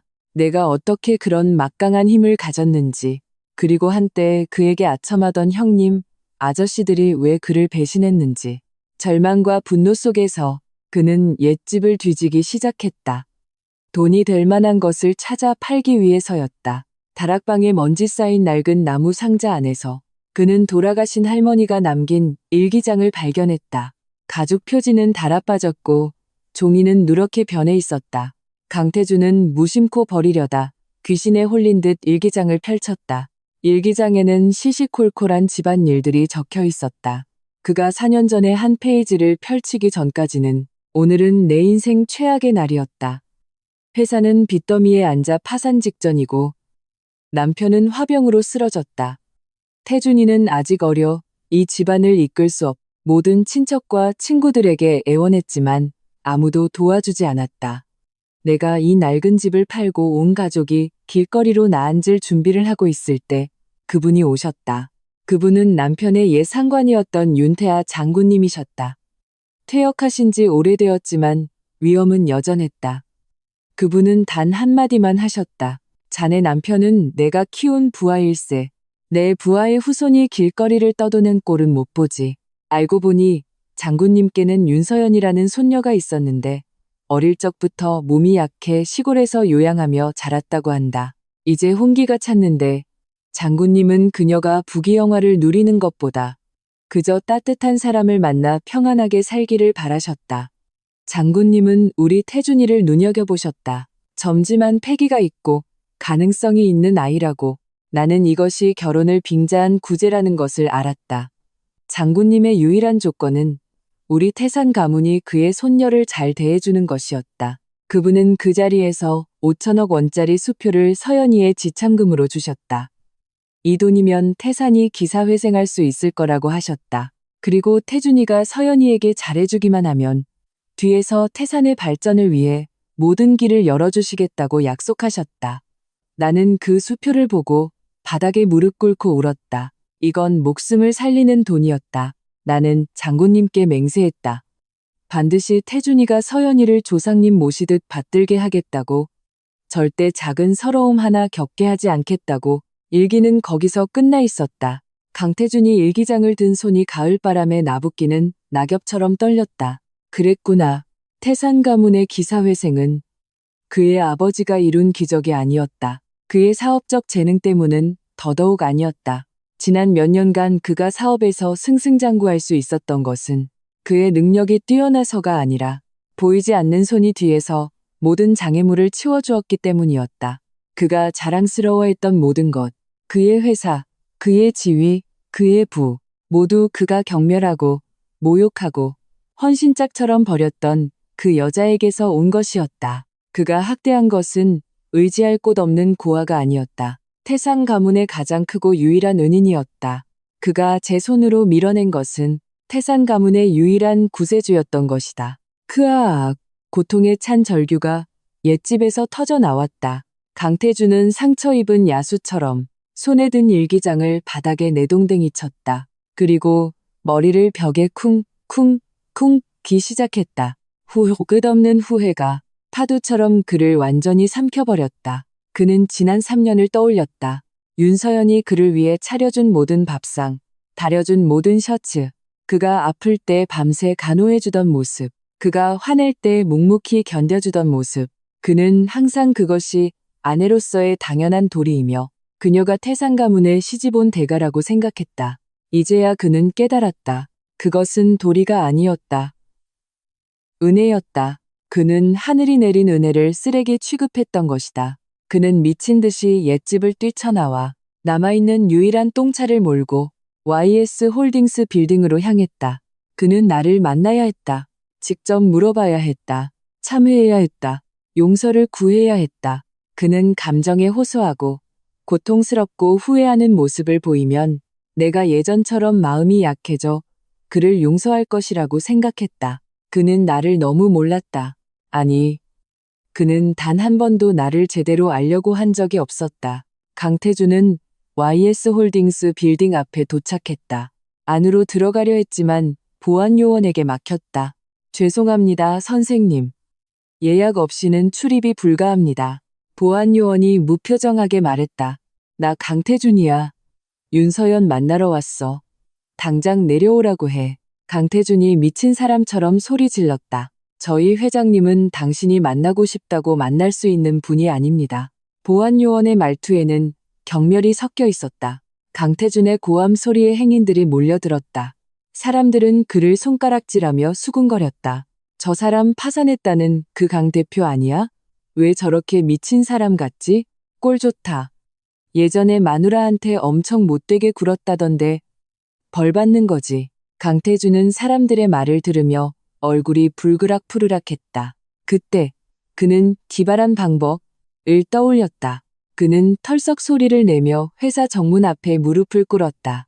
이런 방식으로 나를 압박하려는 것이었다. 그는 자신이 이렇게 무릎 꿇고 있으면 내가 체면 때문에라도 내려올 것이라고 생각했다. 내가 내려오기만 하면 모든 것을 되돌릴 기회가 있을 것이라고. 그는 정오부터 해 질녘까지 무릎을 꿇었다. 차가운 겨울바람이 그의 몸을 때렸지만 그는 추위를 느끼지 못했다. 그의 머릿속에는 단 하나의 생각뿐이었다. 윤서연, 제발 내려와줘. 이 소식은 금방 내 사무실에 전해졌다. 한지혁이 내 앞에 서서 물었다. 서연아, 쫓아낼까? 나는 서류를 결제하며 고개도 들지 않고 담담하게 말했다. 아니, 그냥 둬. 꿇고 싶다는데 꿇게 놔둬. 아 참. 우리 회사 정문 CCTV 영상 인터넷에 실시간으로 송출해. 라이브 방송으로. 제목은 전 남편의 참회로 하고. 한지혁은 잠시 멍하니 있다가 이내 내 뜻을 알아차리고 입가에 냉소를 지었다. 알겠습니다. 바로 처리하겠습니다. 10분도 채 안 돼요. 강태준이 무릎 꿇고 있는 영상이 각종 SNS 플랫폼에 퍼져나갔다. 네티즌들이 소문을 듣고 몰려들었고 라이브 방송의 열기는 치솟았다. 와, 세기의 구경거리다. 잔한 쓰레기 남편이 무릎 꿇고 용서를 비네. 저 연기력, 이뮤라보다 낫다. 아카데미 나무주연 상감이야. 윤 회장님. 카리스마 대박. 절대 마음 약해지시면 안 돼요. 강태준은 자신이 전 국민의 조롱거리가 된 줄도 모르고 여전히 고집스럽게 그 자리에 무릎 꿇고 있었다. 마치 망부석처럼. 나는 끝까지 그를 만나러 내려가지 않았다. 그를 무릎 꿇리는 것만으로는 너무 약하다고 생각했다. 나는 휴대폰을 들어 몇몇 번호를 찾아 그들에게 똑같은 메시지를 보냈다. 메시지는 간단했다. 단 한 문장이었다. 강태준이 지금 YS 빌딩 앞에 있습니다. 태산의 모든 보안 시스템은 해제되었습니다. 내 메시지를 받은 사람들은 강태준의 악의적인 애메이로 가정이 파탄 난 사업가, 그에게 전 재산을 사기당한 동업자, 그리고 거액의 납품 대금을 떼인 하청업체 사장들이었다. 이들은 모두 강태준에게 이를 갈고 있었다. 다만 예전에는 태산의 위세에 눌려 분노를 사길 수밖에 없었다. 그리고 지금 내가 그들에게 복수의 기회를 준 것이었다. 30분 후 YS 빌딩 앞에서 쇼가 시작되었다. 가장 먼저 도착한 것은 임금이 체불된 노동자들이었다. 그들은 현수막을 들고 외쳤다. 강태준, 내 피 같은 돈 내놔라. 뒤이어 쓰레기를 가득 실은 트럭 몇 대가 와서 다짜고짜 악취나는 쓰레기를 강태준의 몸 위로 쏟아부었다. 강태준이 정신을 차리기도 전에 험상류은 채권자들이 달려들어 그를 마구 때리기 시작했다. 강태준, 이 사기꾼아, 내 돈 갚아. 오늘 너 죽여버릴 거야. 강태준은 머리를 감싸쥐고 비참하게 도망치려 했지만 인파에 둘러싸여 꼼짝할 수 없었다. 현장은 완전히 아수라장이 되었다. 그리고 이 모든 광경은 인터넷 라이브 방송을 통해 수백만 네티즌에게 생생하게 전달되었다. 다음 날 강태준은 쓰레기 더미 속에서 온몸에 상처를 입고 기절한 채 발견되어 병원으로 실려갔다. 나는 오후 늦게서야 그의 병실에 나타났다. 그는 침대에 누워 온몸에 붕대를 감고 있었다. 원망과 공포에 찬 두 눈만이 드러나 있었다. 나는 의자를 끌어와 그의 침대 곁에 앉아 직접 사과를 깎아주었다. 강태준 씨, 나는 깎은 사과 한 조각을 그의 입가에 가져다 댔다. 그는 혐오스럽게 고개를 돌렸다. 나는 화내지 않고 내가 한 입 베어 물었다. 그리고 미소 지으며 말했다. 맛있네요. 아주 달아요. 윤서연, 너, 이 악마 같은 년. 그가 이를 악물고 몇 글자를 뱉어냈다. 악마요? 나는 웃었다. 아주 해맑고 순진하게. 전 아무 짓도 안 했는데요. 그분들 다 당신의 오랜 친구들 아니었나요? 당신이 너무 보고 싶어서 조금 열정적으로 환영해준 것뿐인데. 나는 몸을 숙여 그의 귓가에 다가갔다. 우리 둘만 들을 수 있는 목소리로 속삭였다. 내가 설악산 눈밭에서 얼어 죽을 뻔했을 때 지금 당신보다 훨씬 더 아팠어요. 아, 참, 깜빡했네. 나는 일어나 남은 사과를 정확하게 쓰레기통에 던져 넣었다. 당신의 진정한 사랑 임유라 씨는 사기 및 불법 자산 은닉 혐의로 제가 감옥에 보냈어요. 별일 없으면 앞으로 10년 동안 거기서 재봉틀 좀 돌리게 될 거예요. 강태준의 눈이 동그래졌다. 나를 산채로 잡아먹을 듯한 눈빛이었다. 나는 일어서서 스커트 자락을 정리했다. 그를 내려다보며 말했다. 몸조리 잘해요, 강 대표님. 이제 겨우 시작이니까. 나는 강태준이 완전히 무너졌다고 생각했다. 하지만 그것은 오산이었다. 나는 궁지에 몰린 미친 개가 얼마나 무서운 반격을 할 수 있는지 과소평가했다. 강태준은 병원에서 한 달을 보냈다. 그 한 달 동안 그는 종적을 감췄다. 마치 세상에서 증발한 것처럼 내가 사람을 시켜 알아보니 퇴원 후 실종되었다는 것뿐이었다. 나는 크게 신경 쓰지 않았다. 내게 그는 더 이상 아무런 위협이 되지 못하는 존재였다. 그러던 어느 날 내 가장 유능하고 믿음직한 비서 아영이가 갑자기 실종되었다. 아영이는 갓 졸업한 젊은 친구였다. 똑똑하고 성실하며 내게 충성스러웠다. 나는 그녀를 친동생처럼 아꼈다. 그녀가 실종된 다음 날 나는 익명의 소포를 받았다.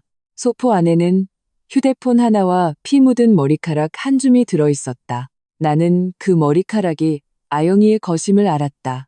휴대폰 화면이 켜지며 영상이 재생되었다. 영상 속에서 아영이는 의자에 묶여 있었고 입은 테이프로 막혀 있었다. 얼굴은 눈물과 공포로 얼룩져 있었다. 뒤에 이어 강태준의 뒤틀리고 광기 어린 얼굴이 카메라 앞에 나타났다. 윤서연. 서프라이즈. 그는 마른 입술을 핥으며 악귀처럼 웃었다. 놀랐지? 나한테도 아직 패가 남아 있었어. 이 아이, 내 약점이지? 안 그래? 넌 항상 착한 척 했잖아. 이제 내 그 선함이 얼마짜리인지 한번 볼까? 내일 저녁 8시 인천 태양구로 와. 혼자 와. 내가 가진 YS 홀딩스 지분 전부를 가지고 이 아이 목숨이랑 바꾸는 거야. 경찰에 신고하거나 딴 생각할 생각 마. 항구 주변에 폭탄을 잔뜩 설치해뒀으니까. 경찰 한 명이라도, 아니 너 말고 다른 사람이 보이면 즉시 터뜨릴 거야. 다 같이 죽는 거지. 영상은 거기서 끝났다. 나는 휴대폰을 쥔 손이 하얘지도록 힘을 주었다. 서연아, 이건 함정이야. 저놈은 미쳤어. 한지혁이 내 곁에서 굳은 얼굴로 말했다. 내가 갈게. 아영씨, 내가 반드시 무사히 구해올게. 아니, 나는 고개를 저었다. 목소리는 얼음장처럼 차가웠다. 그는 나를 지목했어. 내가 가지 않으면 정말로 인지를 해칠 거야. 하지만 지혁 오빠, 내 말 들어. 나는 그의 말을 자르고 그의 눈을 보며 한 글자 한 글자 힘주어 말했다. 이건 나와 그 사람 사이의 문제야. 내 손으로 직접 끝내야 해. 나는 물론 이것이 함정임을 알았다. 강태준은 주식을 원하지 않았다. 그는 내 목숨을 원했다. 그는 모든 것을 잃었기에 나를 끌고 함께 지옥으로 가고 싶어 했다. 하지만 나는 가지 않을 수 없었다. 나의 복수 때문에 무고한 한 사람을 희생시킬 수는 없었다. 알았어. 갈게. 나는 책상 위에 전화를 들어 그 익명의 번호로 다시 걸었다. 네 제안 받아들일게. 내일 저녁 8시 폐항구. 혼자 갈게. 전화를 끊고 나는 한지혁을 보았다. 오빠가 몇 가지 해줘야 할 일이 있어. 다음 날 저녁 나는 약속대로 혼자 차를 몰고 인천의 폐항구로 향했다. 이곳은 한때 이 도시에서 가장 붐비는 화물 항구였지만 지금은 완전히 폐허가 되었다. 바닷바람이 불어 바닥에 먼지를 일으키며 하는 소리를 냈다. 마치 귀신이 우는 소리 같았다. 나는 녹슨 철제 창고 문을 밀고 안으로 들어갔다.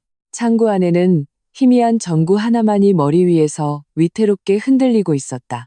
강태준은 창고 중앙에 서 있었다. 그의 손에는 리모컨이 들려 있었고 그 위에는 눈에 띄는 빨간색 버튼이 있었다. 아영이는 그의 뒤 기둥에 묶여 있었다. 나를 보자 그녀는 필사적으로 고개를 저었다. 눈에는 절망이 가득했다. 정말 혼자 올 줄이야. 강태준이 나를 보고 입을 벌려 웃었다. 니코틴에 누렇게 변한 이가 드러났다. 그는 한 달 전보다 훨씬 더 초췌하고 광기에 차 있었다. 완벽한 도박꾼의 모습이었다. 주식 양도 계약서는 가져왔나? 그가 탐욕스러운 눈으로 나를 보았다. 가져왔어. 나는 서류 한 뭉치를 바닥에 던졌다. 그 아이를 풀어줘. 그럼 주식은 내 거야. 강태준이 서류를 주워 힐끗 보더니 미친 듯이 웃기 시작했다. 그는 몸을 뒤로 젖히며 눈물이 날 때까지 웃었다. 윤서연, 아, 윤서연. 넌 여전히 그렇게 순진하구나. 그는 서류를 갈갈이 찢어 공중에 뿌렸다. 내가 정말 이까짓 종이 쪼가리를 원했을 것 같아? 아니, 내가 원하는 건 너야. 그가 나를 가리켰다. 눈에는 원망과 쾌감이 가득했다. 난 이제 아무것도 없어. 회사도, 돈도, 여자도. 전부 너 때문이야. 네가 나랑 같이 죽어줘야겠어. 날 막다른 길로 몰면 어떻게 되는지 내 눈으로 똑똑히 보게 해줄게. 이 창고에 내가 50킬쯤의 시사폭탄을 묻어뒀어. 내가 이 버튼만 누르면 그가 손에 든 기폭 장치를 흔들었다. 얼굴에는 병적인 흥분이 서려 있었다. 쾅 하는 소리와 함께 우리 둘 그리고 저 불쌍한 비서까지 전부 산산조각이 날 거야. 시체도 못 찾게. 윤서연, 지옥에서 보자. 그가 광소하며 망설임 없이 그 빨간 버튼을 눌렀다. 나는 눈을 감고 예상했던 폭발음을 기다렸다. 하지만 1초, 2초, 3초 아무 일도 일어나지 않았다. 창고 안은 죽은 듯이 고요했다. 강태준의 얼굴에서 미소가 굳어졌다. 그는 고개를 숙여 손에 든 기폭 장치를 보고 믿을 수 없다는 듯 몇 번 더 눌렀다. 왜 이러지? 왜 반응이 없어? 그가 발작적으로 소리쳤다. 그때 창고 사방에서 갑자기 수많은 눈부신 강광이 터져나왔다. 움직이지 마. 무기 버려. 위험 있는 고함 소리가 천둥처럼 울렸다. 강태준이 무의식적으로 고개를 들었다. 순간 그의 얼굴에서 핏기가 사라졌다. 그는 평생 상상도 못할 광경을 목격했다. 창고의 지붕이 폭력적으로 뜯겨나가고 하늘에는 짙은 녹색의 군용 위장 무늬를 한 무장 헬리콥터 세대가 삼각형 편대를 이루며 선회하고 있었다. 거대한 프로펠러가 일으키는 강풍의 창고 전체가 웅웅거렸다. 헬기 동체에 그려진 붉은 태극 마크가 탐조등 빛을 받아 유난히 선명했다. 수십 명의 검은색 특수작전복을 입고 야간 투시경을 쓴 채 돌격 소총을 든 군인들이 마치 하늘에서 내려온 신병처럼 창고 사방의 모든 고지를 신속하게 점령했다. 수많은 붉은 레이저 조준점이 촘촘하게 강태준의 이마, 심장, 사지를 향했다. 창고 문은 장갑차 한 대가 그대로 들이받아 부젅다. 한지혁이 각 잡힌 군복을 입고 완전 무장한 특전대원들을 이끌고 성큼성큼 걸어 들어왔다. 그들의 손에 들린 무기는 강태준이 영화에서나 보던 최신형이었다. 이것은 사업 분쟁이 아니었다. 경찰의 체포작전도 아니었다. 이것은 대테러 작전 수준의 무력 진압이었다. 강태준은 완전히 넋이 나갔다. 그의 손에서 기폭장치가 툭 하고 바닥에 떨어졌다. 그는 이해할 수 없었다. 그는 그저 한 여자를 상대로 복수하려 했을 뿐인데 어째서 군대가 동원된 것인가? 나는 천천히 눈을 떴다. 그에게 다가가며 물었다. 놀랐어? 나는 극도의 공포로 뒤틀린 그의 얼굴을 보며 평온하게 물었다. 깜빡하고 말 안 했는데 내가 설치한 그 폭탄 어젯밤에 이미 폭발물 처리반 전문가들이 모형으로 다 바꿔놨어. 내 손에 든 기폭 장치도 그냥 장난감이고 너 도대체 정체가 뭐야? 강태준의 목소리가 심하게 떨렸다. 나는 대답하지 않았다. 그때 장갑차 안에서 늙었지만 위험 있는 목소리가 울려 퍼졌다. 감히 내 윤씨 집안 사람을 건드려? 애송이 간이 배 밖으로 나왔구나. 차가 열리고 중산복 차림에 어깨에 별을 단 기품 있는 노인이 용머리 지팡이를 짚고 2명의 경호원 부축을 받으며 천천히 내려왔다. 나의 할아버지 윤태아 장군님이셨다. 강태준은 할아버지를 본 순간 다리에 힘이 풀려 그대로 바닥에 주저앉았다. 그는 할아버지를 몰랐지만 피바다를 헤쳐나오며 단련된 노하지 않아도 위험이 서리는 그 압도적인 기세에 숨쉬기조차 힘들었다. 할아버지께서 강태준 앞으로 다가와 용머리 지팡이로 그의 얼굴을 툭툭 쳤다. 눈빛은 칼날처럼 차가웠다. 나 윤태아는 평생을 나라를 위해 바쳤다. 내 손녀가 이 평화로운 시대에 이런 치욕을 당할 줄은 꿈에도 몰랐구나. 강씨 집안 애송이 넌 건드려선 안 될 사람을 건드렸다. 할아버지께서는 지팡이를 거두고 더 이상 그를 쳐다보지 않았다. 내게로 걸어오셨다. 풍상을 겪은 그 눈에 순식간에 안타까움이 가득 찼다. 서연아, 할아비 좀 보자. 얼굴이 반쪽이 됐구나. 그가 거친 손으로 내 얼굴을 쓰다듬었다. 할아버지, 저 괜찮아요. 나는 고개를 저었다. 눈가가 촉촉해졌다. 앞으로는 다시는 혼자 위험한 짓 하지 마라. 할아버지의 말투에는 꾸짖음이 섞여 있었지만 그보다 더 큰 애정이 담겨 있었다. 하늘이 무너지는 일이 있어도 이 할아비가 있지 않으냐. 나는 고개를 끄덕였다. 한지혁은 이미 아영이를 구출해 구급차에 태웠다. 그가 할아버지 앞에 와서 각 잡힌 군인 경례를 했다. 보고 드립니다, 장군님. 임무 완수, 모든 위협 요소 제거했습니다. 할아버지께서 고개를 끄덕이고 바닥에 주저앉아 있는 강태준을 가리키며 한지혁에게 명령했다. 저놈하고 그 임유라인가 하는 계집애 둘 다 군사법정에 세워라.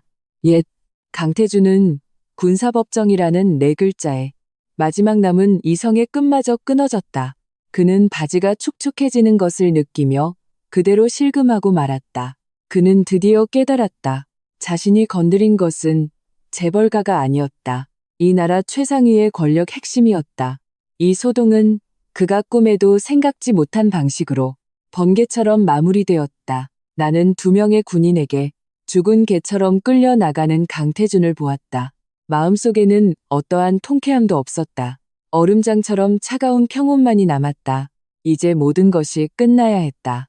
강태준과 임유라는 결국 군사법정에 서지 않았다. 할아버지께서 그냥 겁을 주신 것뿐이었다. 그런 인간들을 상대하는 데는 천둥 같은 힘으로 짓누른 다음 세속의 법으로 심판하는 것이 가장 잔인한 벌이기 때문이었다. 강태준은 납치, 불법 감금, 공공안전 위협, 자금 세탁, 상업 사기 등 여러 중범죄 혐의로 정식 기소되었다. 임유라도 사기 및 불법 자산 은닉에 가담한 공범이 되었다. 재판날, 나는 가장 중요한 증인으로 법정에 출석했다. 나는 검은색 정장을 입고 원고석에 앉아 한때 나를 지옥으로 몰아넣었던 2 사람을 피고인석에서 평온하게 바라보았다. 강태준은 수의를 입고 수갑을 찬 채 머리를 짧게 깎여 있었다. 완전히 다른 사람처럼 수척해져 있었다. 2 눈은 텅 비어 있었고 얼굴은 잿빛이었다. 예전의 의기양양함은 찾아볼 수 없었다. 임유라는 거에 실신할 듯 울며 화장이 다 번져 있었다. 판사와 배심원단을 향해 계속해서 자신의 무죄를 호소하며 자신을 사랑의 눈이 먼 피해자로 묘사했다. 법정에서 나는 모든 증거를 제출했다. 채무청산 통지서부터 강태준의 자금 세탁 영상, 그리고 그가 아영이를 납치했을 때 녹화된 협박 영상까지. 증거는 완벽하고 명백했다. 임유라가 자신을 변호할 차례가 되자 극적인 장면이 연출되었다. 그녀는 가명을 위해 법정에서 돌변하여 모든 죄를 강태준에게 떠넘겼다. 재판장님, 억울합니다. 모든 건 강태준 씨가 시킨 일이에요. 그녀는 강태준을 가리키며 눈물로 호소했다. 그가 제 가족을 빌미로 협박했어요. 자산을 빼돌리는 걸 도우라고 협박했어요. 전 그 돈이 검은 돈인 줄도 몰랐어요. 제가 진짜 피해자예요. 헛소리. 강태준이 그 말을 듣고 피고인석에서 벌떡 일어섰다. 시뻘개진 눈으로 임유라를 쏘아보았다.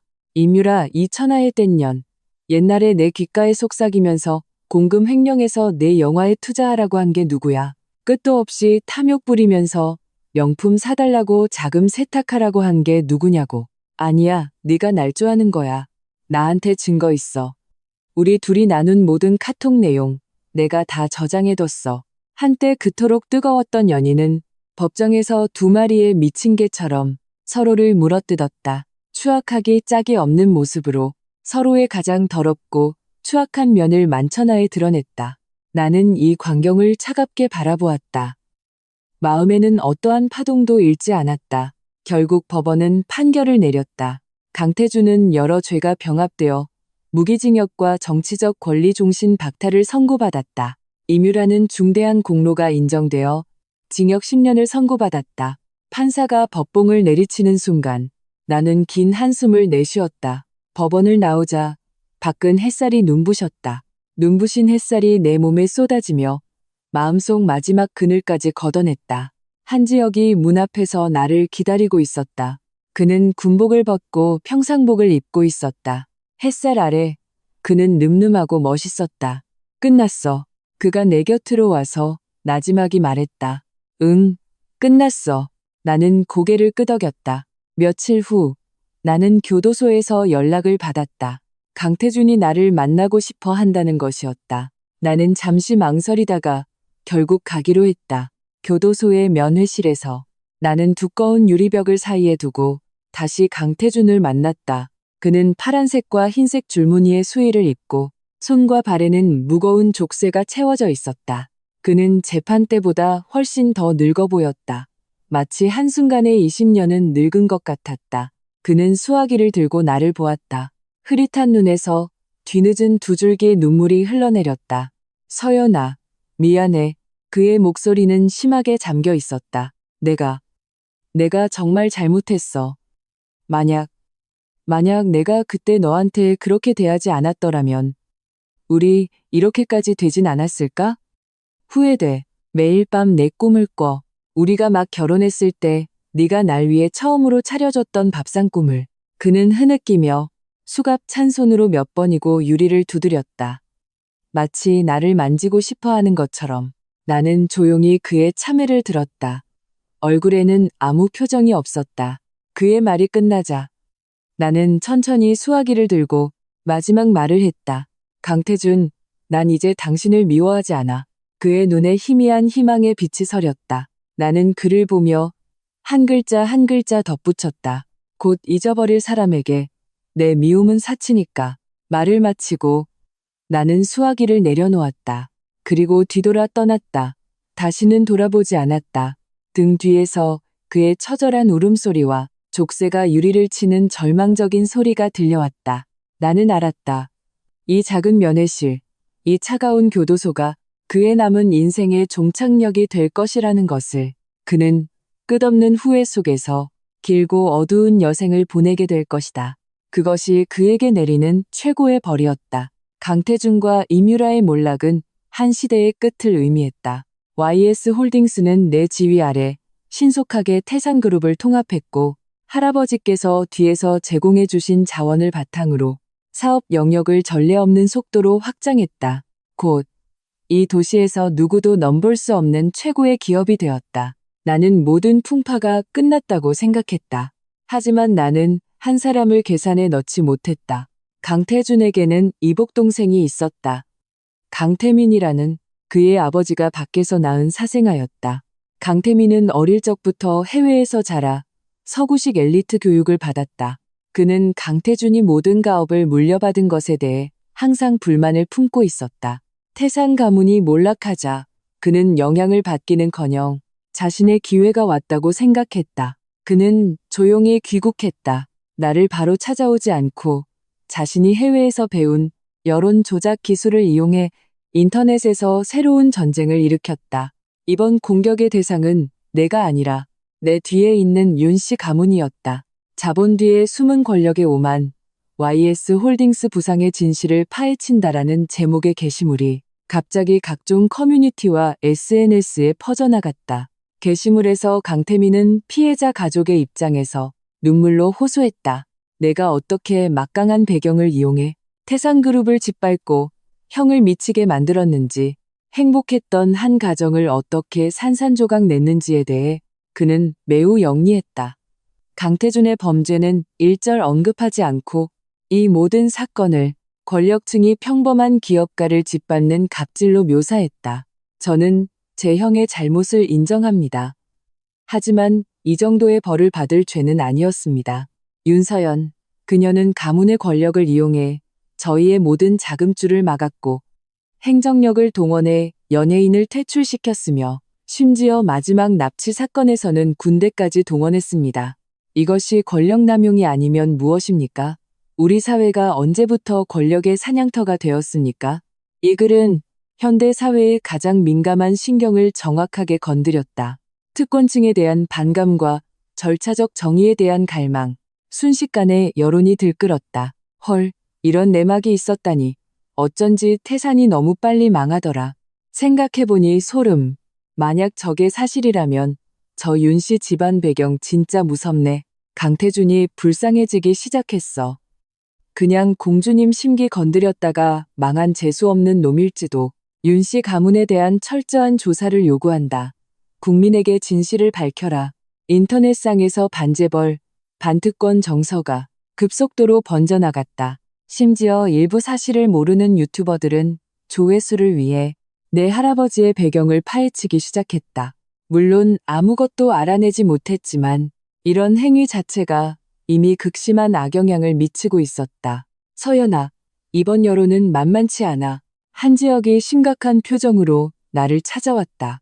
상대가 전문가야. 대중의 소박한 정의감을 이용했어. 우리가 힘으로 기사를 내리거나 개정을 막으면 오히려 권력을 남용한다는 증거가 되어 사태를 악화시킬 거야. 알아. 나는 컴퓨터 화면에 들끓는 댓글들을 보며 냉정하게 말했다. 여론전으로 오겠다? 그럼 나도 똑같이 상대해주지. 나는 그의 예상과 달리 기사를 내리거나 개정을 막지 않았다. 모든 것을 햇빛 아래에 드러내기로 했다. 나는 회사의 홍보팀을 통해 내가 취임한 이래 처음이자 마지막이 될 기자회견을 열었다. 기자회견장에는 국내외 수백 개 매체의 카메라가 나를 향해 있었다. 나는 심플한 흰색 원피스를 입고 아무런 원고도 없이 혼자 연단 위로 올라갔다. 기자 여러분, 안녕하십니까? 나는 플래시 세례를 받으며 정중하게 고개를 숙였다. 오늘 여러분께서 특권에 대한 이야기를 들으러 오신 줄 압니다. 죄송하지만 아마 실망하실 것 같습니다. 저는 제게 훌륭한 할아버지가 계시다는 사실을 부인하지 않겠습니다. 저는 그분을 자랑스럽게 생각합니다. 하지만 오늘 저는 제 집안 이야기를 하려는 것이 아닙니다. 여러분께 다른 것을 보여드리고 싶습니다. 내 뒤에 대형 스크린에 사진들이 재생되기 시작했다. 그것은 깊은 산골에 위치한 희망학교들의 사진이었다. 낡은 교실, 아이들의 순수한 웃음. 3년 전 저는 태산 가문에 시집갔습니다. 그 3년 동안 저의 모든 사회 활동은 제한되었습니다. 제가 할 수 있었던 유일한 일은 어머니께서 남겨주신 유산으로 익명으로 산간 지역의 교육 사업을 후원하는 것이었습니다. 지난 3년간 저는 총 315개의 희망학교를 지었고 12,600명의 아이들이 다시 학교로 돌아갈 수 있도록 도왔습니다. 이것이 제가 특권 계층으로서 유일하게 사용한 특권입니다. 뒤이어 스크린의 화면이 바뀌어 두꺼운 세금 서류 뭉치가 나타났다. 자, 이제 강태민 씨가 말하는 그 무고한 태산그룹이 지난 몇 년간 무엇을 했는지 볼까요? 이것은 태산그룹의 지난 5년간의 세무보고서입니다. 저희가 위탁한 제3자 회계법인의 감사 결과 태산그룹은 분식회계, 비용 허위 보고 등의 방식으로 누적 7,800억 원의 세금을 탈루했습니다. 이 돈이면 1,000개의 희망학교를 더 지을 수 있는 돈입니다. 여러분, 과연 누가 자원을 남용하고 누가 공정성을 짓밟았을까요? 답은 이미 나왔다고 생각합니다. 기자회견이 끝나자 여론은 순식간에 뒤집혔다. 재벌 갑질에서 자선 여왕으로 윤서연의 숨겨진 이야기 감동, 진실 대공개, 태산그룹의 천문학적 탈세가 몰락의 진짜 원인, 네티즌들의 댓글도 의심에서 지지로 바뀌었다. 와, 내가 잘못 생각했네. 윤서연 대표님이 진짜 여신이다. 1년에 희망학교를 100개씩 짓는다고? 이런 특권이라면 대찬성. 저런 특권층 좀 많아졌으면 좋겠다. 태산 가문은 뿌리부터 썩었네. 그 강태민이란 놈도 똑같은 놈이야. 그때 국가정보원 공식 계정에 짧은 공지 하나가 올라왔다. 외국 국적의 피의자 강태민, 해외 비정부기구, NGO의 자금을 지원받아 장기간 국내 인터넷상에서 허위 정보를 유포하고 사회 갈등을 조장한 혐의로 금일 법원의 영장을 발부받아 체포함. 알고 보니 강태민은 단순히 형의 복수를 하려던 것이 아니었다. 그 배후에는 더 깊은 세력이 있었다. 그는 나를 공격함으로써 할아버지의 명예를 실추시키고 나아가 국가의 근간을 흔들려 했던 것이다. 하지만 그는 상대를 잘못 골랐다. 나는 그 공지를 보고 컴퓨터를 껐다. 태산 가문의 잔당이 일으킨 마지막 소동은 총극처럼 완전히 막을 내렸다. 이후 그 누구도 나의 지위를 흔들지 못했다. 1년 후 YS 홀딩스의 연례 행사가 내 소유의 제주도 인근 개인 섬에서 열렸다. 푸른 바다와 하늘, 야자수 그늘 아래 그룹의 모든 임원과 우수 직원들이 모였다. 나는 회장으로서 연단에 서서 축사를 했다. 객석에는 한지혁이 각 잡힌 흰색 정장을 입고 첫 줄에 앉아 부드러운 눈빛으로 나를 보고 있었다. 작년 이맘때 그는 내게 청혼했다. 성대한 의식도 비싼 반지도 없었다. 그저 소박한 약속 하나뿐이었다. 서연아, 예전엔 내가 항상 내 뒤를 따르며 널 지켰지만 이제부터는 내가 내 앞에서 걸어가. 내가 평생 내 뒤를 따를게. 나는 승낙했다. 우리는 결혼식을 올리지 않고 양가 가족들만 모여 간단하게 식사를 했다. 할아버지께서는 취해서 한지혁의 손을 잡고 많은 말씀을 하셨다. 마지막으로 한마디로 요약하셨다. 이놈아, 네가 감히 서연이를 괴롭히면 내가 네 다리를 분질러 버릴 것이다. 한지혁은 아이처럼 웃으며 정중하게 군인 경례를 했다.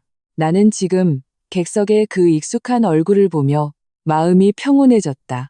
작년 오늘 우리는 벼랑 끝에 서 있었습니다. 하지만 오늘 우리는 정상에 서 있습니다. 내 목소리가 마이크를 통해 행사장에 울려 퍼졌다. 이 모든 것은 여기 계신 여러분 한 분 한 분의 노력 덕분입니다. 감사합니다. 객석에서 우레와 같은 박수가 터져나왔다. 행사가 끝나고 나와 한지혁은 손을 잡고 해변을 걸었다. 석양이 바다를 황금빛으로 물들이고 파도가 부드럽게 백사장을 어루만졌다. 무슨 생각해? 한지혁이 물었다.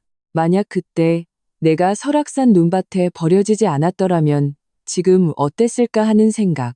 내가 나지막이 말했다. 그랬다면 넌 계속 순종적인 아내로 살다가 매일 반복되는 실망 속에서 서서히 시들어갔겠지. 한지혁이 내 손을 꽉 잡았다. 그러니 그에게 감사해야겠네. 나는 웃었다. 응, 감사해야지. 그가 내 손으로 직접 감옥을 부수게 해줬으니까. 지금의 나를 만들어줬으니까. 그때 내 휴대폰이 울렸다. 모르는 번호였다. 전화를 받자 저쪽에서 조심스럽고 아첨하는 듯한 목소리가 들려왔다. 혹시 윤서연 대표님이십니까? 네, 그런데요.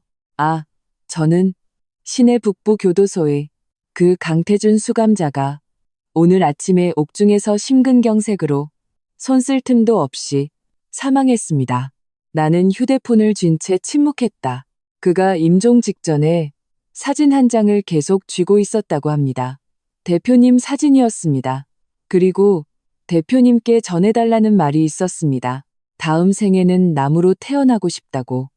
당신이 집으로 돌아가는 길가에 서서 매일 당신을 보는 것만으로도 만족할 거라고요.